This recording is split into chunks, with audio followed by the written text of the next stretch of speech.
After crypto's crash and NFTs collapse, Web3 idealists race to prove that the dream of decentralization isn't dead.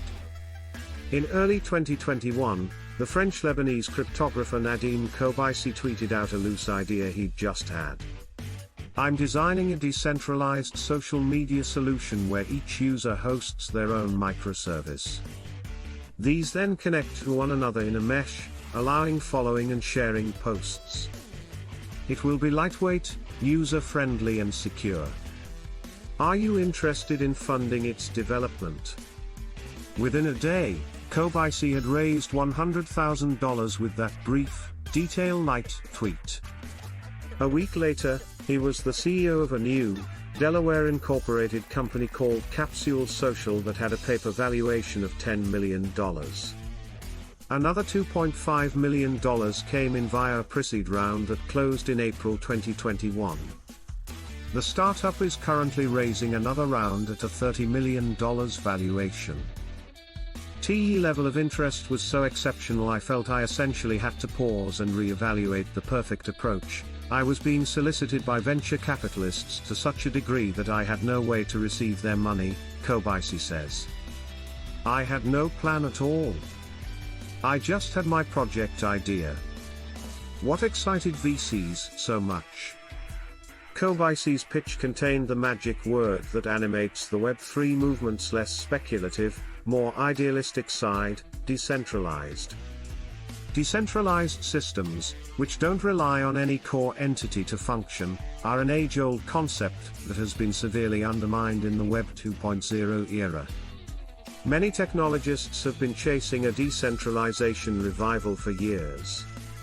But when Capsule Social finally launched its blockchain writing platform in June, Web3's sexier aspects, cryptocurrency and NFTs, had crashed, leaving idealists like Kobaisi scrambling to rescue their projects and decentralization's brand from the larger Web3 bust. Generations of decentralization. The Internet itself is a decentralized network of telecoms networks, with no central authority that censors bits and bytes or stops one part of the network from communicating with others. The technologies that first took off on that infrastructure, email, the early web, inherently adopted the same decentralized nature. That's how the nuts and bolts of online life were designed, but then monolithic platforms like Google and Facebook took over, placing themselves at the center of people's interactions and activities. These Web 2.0 behemoths were user-friendly and secure, but it soon became apparent that they were using their all-seeing positions to profile and target ads at their users, while censoring some search results and uploaded content. Distrust of Silicon Valley inspired the first big decentralization wave of the 2010s, in which idealistic geeks and activists tried and failed to take on big tech with services like Diaspora and Mastodon, alternatives to Facebook and Twitter, respectively.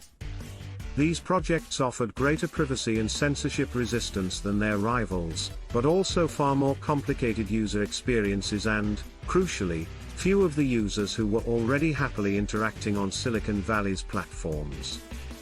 Then Bitcoin exploded, introducing the world to the concept of the blockchain, a decentralized ledger stored across multiple computers, the contents of which are effectively tamper-proof because of that distributed architecture. Decentralization was back with a vengeance, with the term being thrown around by seemingly every advocate of Web3, a fuzzy term that encapsulates the interlinked crypto, blockchain, and NFT fields. The Web3 crowd hopes to take on Wall Street with decentralized finance, DeFi, in which transactions are made via self-executing programs called smart contracts that run on blockchains like Ethereum. New Web3 projects and communities spring up in the form of decentralized autonomous organizations, DAOs, that also use blockchains as a kind of operating system. Decentralized networks can win the third era of the Internet, declared Andreessen Horowitz partner Chris Dixon in 2018. When Coinbase CEO Brian Armstrong last year announced a new section of the crypto exchange's blog for hitting back at crypto critics, he did so in a post about decentralizing truth. That's the context in which Kobayashi raised $100,000 in 24 hours. Last year, money was being thrown around very readily on projects like that, and when I first proposed this project it was largely meant as a passion or side project, said Kobayashi, who was until recently best known for creating the CryptoCat secure messaging program that journalist Glenn Greenwald used for clandestine discussions with NSA leaker Edward Snowden in early 2013. But after the hype, came the crash. Crypto winter? Since November 2021, the crypto market cap has plummeted from $3 trillion to a shade above $1 trillion, with heavy hitters Bitcoin and Ethereum each down 66%. Sales of NFTs, tradable tokens that denote ownership of digital files, generally art, have also collapsed, with an estimated 88% drop in the average NFT sale price between April and July. The crypto winter has partly resulted from the wider economic downturn. Once viewed as a hedge against traditional equities, it turns out cryptocurrencies track the Nasdaq's trajectory in particular, but the slump accelerated in May, when Terraform Labs' dollar-pegged stablecoin USD collapsed. Perhaps more damagingly, countless instances of NFT and crypto theft and fraud have tainted the whole sector's reputation. In Kobayashi's view, decentralization has gotten caught up in the crash. I think NFTs have helped tarnish the decentralization brand, said Kobayashi. Vitalik Buterin, co-founder of Ethereum, speaks during ETH Denver in Denver, Colorado, US, on February 18, 2022. According to the Deal Tracker Pitchbook, global Web3 and blockchain deal activity dropped from nearly $10 billion in the first quarter of this year to $7.7 billion in the second, though Pitchbook fintech analyst Robert Lee says that's still a healthy amount, and the drop mirrors what's happening in the broader VC market. It's definitely been a period of retrenchment over the last 6 months across many fronts, said Andrei Brashevianu, who led venture capital firm Accell's investments in companies like Web3 development platform Tenderly and Axie Infinity maker Sky Mavis. There's a lot of cleanup happening right now. On the one hand, the crash makes for a tougher market in which to launch a service like blockchain. Kobayashi says the platform is yet to institute detailed metrics, which makes it impossible to gauge readership figures, but hardly any of the posts on blockchain, some of which are well-researched articles of the sort one might see on Substack, have more than a handful of comments and shares. Had we launched earlier, we would have had a bigger impact, simply because of the hype surrounding Web3 and so on, Kobayashi said. Now we basically have to do a grassroots-style campaign. We have to justify the value of the product on its merits, like any traditional, sensible business would have to do. But Kobayashi also sees the crash as vindication of his controversial decision to shun Web3's buzzier elements. Blockchain is Web3 to the core, its decentralized nature makes it hard to completely censor posts, and it uses blockchain-based smart contracts to make content moderation decisions completely transparent, an answer to big tech's opaque moderation practices. But blockchain is not based on crypto or NFTs, a trait that disappointed many of the VCs who tried to throw cash at Kobayashi in early 2021, Kobayashi says.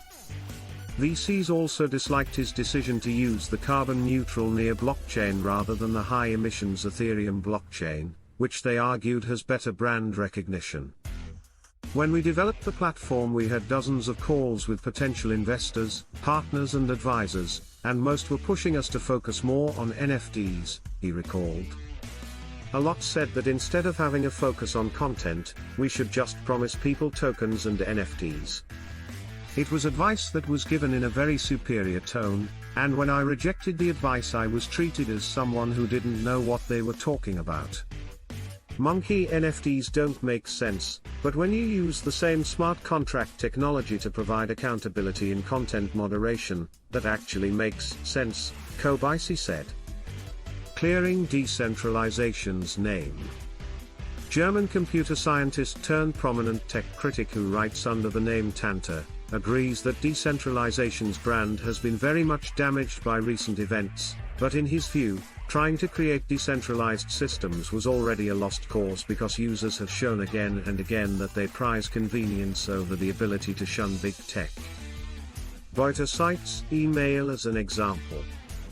Email is inherently decentralized, but wide adoption of Google's feature-rich, well-secured Gmail service made it effectively centralized for many people, much as Bitcoin is now controlled by a handful of mining groups, and the vast majority of NFT trading takes place on one platform, OpenSea.